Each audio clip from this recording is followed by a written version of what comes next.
नमस्कार, मैं doctor Ramesh Chand.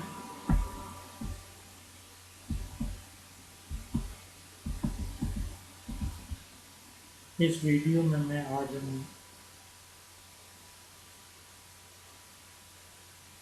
Dielectric media में इलेक्ट्रोमैग्नेटिक वेव प्रोपगेशन की बात कर रहे हैं। इससे पूर्व जो वीडियो मैंने आपको शेयर किया था, उसमें मैंने कंडक्टिंग मीडियम में इलेक्ट्रोमैग्नेटिक वेव प्रोपगेशन की बात करी थी।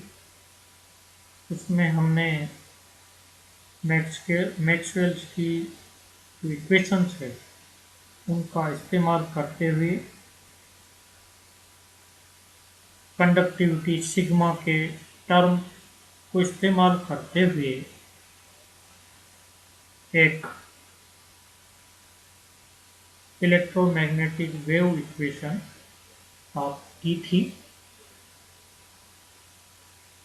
उस वेव इक्वेशन का जो सॉल्यूशन है वो हमने E is equal to E0 e to the power iota k dot r minus omega t form में लिया था। और मैग्नेटिक फील्ड, ये इलेक्ट्रिक फील्ड का सॉल्यूशन, मैग्नेटिक फील्ड के लिए solution V0 e to the power iota k dot r minus omega t के रूप में हमने लिया था। यहाँ जो टर्म आ रही है k, वो इलेक्ट्रोमैग्नेटिक वेव का प्रोपगेशन कांस्टेंट है जो 2 पाई बाई लेमडा के बराबर होता है, जहाँ लेमडा वेवलेंथ है और ओमेगा इलेक्ट्रोमैग्नेटिक वेव की फ्रिक्वेंसी है। इस सॉल्यूशन में हमने जो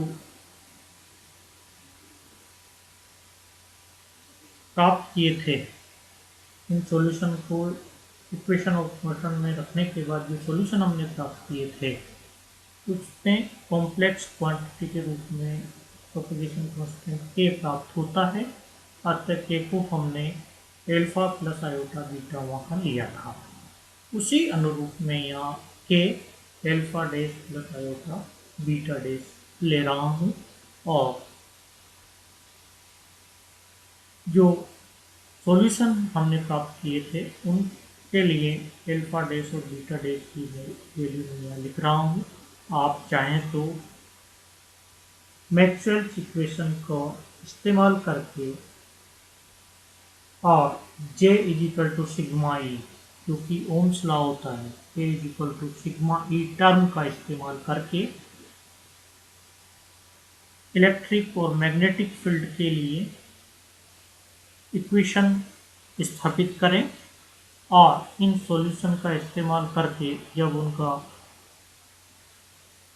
उनको सोल्व करेंगे तो आपको k की वैल्यू प्राप्त होगी, जो कि कॉम्प्लेक्स क्वांटिटी के रूप में प्राप्त होती है। उसमें alpha dash iota beta dash हम प्रतिस्थापित करें और एल्फा डैश बीटा डैश को रखने के बाद विभिन्न मैथमेटिकल कैलकुलेशन का इस्तेमाल करते हुए जब उसको सिंप्लीफाई करें और एल्फा डैश और बीटा डैश निकालें तो हमको अल्फा डैश और बीटा डैश की वैल्यू क्रम से इस तरह प्राप्त होती है। Alpha dash is equal to omega under root mu epsilon by 2 bracket 1 plus sigma square upon omega square epsilon square power half plus 1 and beta dash is equal to omega under root mu epsilon upon 2 bracket 1 plus sigma square upon omega square epsilon square power half minus 1 के बराबर हमको प्राप्त होता है। यहाँ जो mu है वो मीडियम की परमिएबिलिटी है, एप्सिलॉन मीडियम की परमिटिविटी है, सिग्मा मीडियम के लिए कंडक्टिविटी है। इन टर्म्स आप पहले परिचित हैं। इन वैल्यूज़ को जब हमने वहाँ गुड कंडक्टर के लिए निकाला था, तो हमने वहाँ ये माना था कि जो कंडक्टिविटी सिग्मा है उसकी वैल्यू ओमेगा एप्सिलॉन से काफ़ी ज़्यादा हमने वहाँ लेकर के इनको अप्रोक्सीमेट करने के पश्चात जो वैल्यूज प्राप्त की थी उसमें अल्फा और बीटा दोनों समान प्राप्त हुए थे और वो under root mu omega sigma by 2 के बराबर हमको प्राप्त हुए थे, जिससे हमने स्क्रीन डेप्थ की वहाँ निकाल ली थी। क्योंकि एक डाइलेक्ट्रिक के लिए, जो कि एक गुड डाइलेक्ट्रिक के रूप में हम लें, तो उसके लिए कंडक्टिविटी की वैल्यू जनरली बहुत कम होनी चाहिए। इसलिए जब सिग्मा गुड डाइलेक्ट्रिक की बात करें तो सिग्मा की जो वैल्यू है वो ओमेगा एप्सिलॉन की तुलना में बहुत कम होगी, अर्थात सिग्मा अपॉन ओमेगा एप्सिलॉन को हम एक से बहुत छोटा ले लें, तो आप देखिए इन दोनों जो अल्फा डैश बीटा डैश जो इक्वेशन हमने ये लिखी हुई है उसमें ये टर्म कॉमन है दोनों में, 1 plus sigma square upon omega square epsilon square power half. इस टर्म को जब हम लें तो आप देखिए सिग्मा अपॉन ओमेगा एप्सिलॉन का वैल्यू एक से बहुत छोटा है, अतः हम इस इक्वेशन का एक्सपेंशन कर सकते हैं। एक्सपेंशन के बाद जो डिफरेंट टर्म हमको प्राप्त होगी उनमें से हम फर्स्ट 2 टर्म का यहाँ इस्तेमाल करें, क्योंकि जो हायर ऑर्डर टर्म है वो और भी छोटी हो जाने से नेग्लेक्ट मानी जा सकती है। इस प्रकार 1 plus sigma square upon omega square epsilon square power half को हम लिख सकते हैं 1 plus sigma square upon 2 omega square epsilon square के बराबर। स्पष्ट है कि जब इस वैल्यू को मैं यहाँ रखूँ तो मुझे अल्फा डैश प्राप्त होगा omega under root mu epsilon by 2 1 plus sigma square upon 2 omega square epsilon square plus 1 के बराबर। यहाँ से आप देखिए 1 और 1 2 हो जाता है, अतः इस ब्रैकेट से हम जब 2 बाहर की ओर निकाल लें तो 2 से 2 कैंसिल हो जाता है, अंदर हमारे पास बचता है 1 plus sigma square upon 4 omega square epsilon square के बराबर। साथ ही जो अंडर रूट म्यू एप्सिलॉन है उसको हम अलग से लिखें तो अल्फा डैश हमको प्राप्त होगा omega under root mu epsilon under root 1 plus sigma square upon 4 omega square epsilon square के बराबर। चूंकि सिग्मा अपॉन ओमेगा एप्सिलॉन 1 से काफ़ी छोटा है, अतः इस पार्ट को 1 plus sigma square upon 4 omega square epsilon square power half को फिर से एक्सपेंड करें तो हमको जो टर्म प्राप्त होगी उनमें से जो फर्स्ट 2 टर्म हम लेंगे, बाकी को नेग्लेक्ट मान करके छोड़ दें, तो हम इस अल्फा डैश को इस प्रकार लिख सकते हैं alpha dash is equal to omega under root mu epsilon 1 plus sigma square upon 8 omega square epsilon square के बराबर। इसी तरह से बीटा डैश की वैल्यू में omega under root mu epsilon by 2 1 plus sigma square upon omega square epsilon square power half minus 1 है। इसमें जब इस वैल्यू को हम इसके बराबर रख दें 1 plus sigma square upon 2 omega square और बाकी के टर्म को नेग्लेक्ट मान के छोड़ दें, तो हम इसको इस तरह से लिख सकते हैं omega under root mu epsilon by 2 1 plus sigma square upon 2 omega square epsilon square minus 1 के बराबर।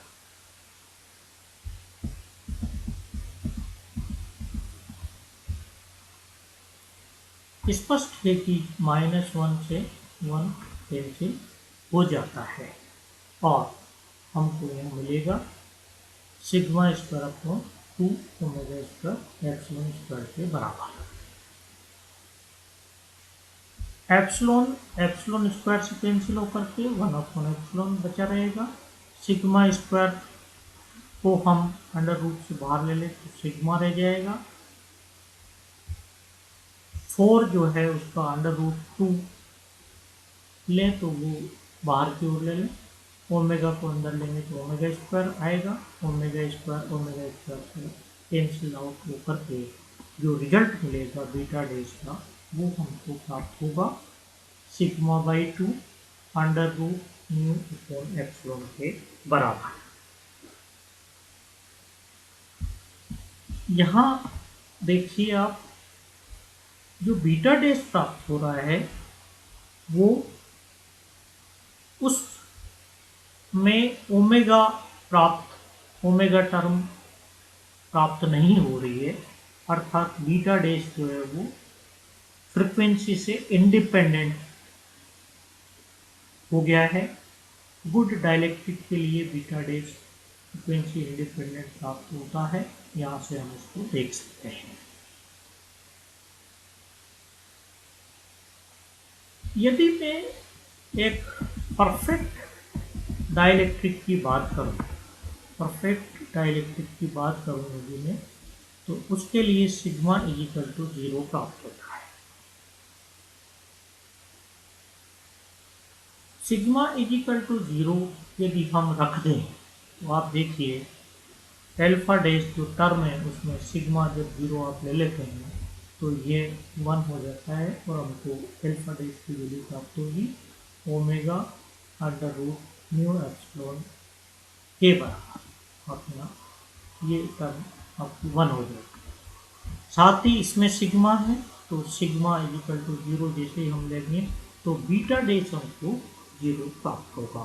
तो एक परफेक्ट डाइलेक्ट्रिक के लिए बीटा डैश टर्म 0 प्राप्त होगी और एल्फा डैश हमको omega under root mu epsilon के बराबर प्राप्त होता है।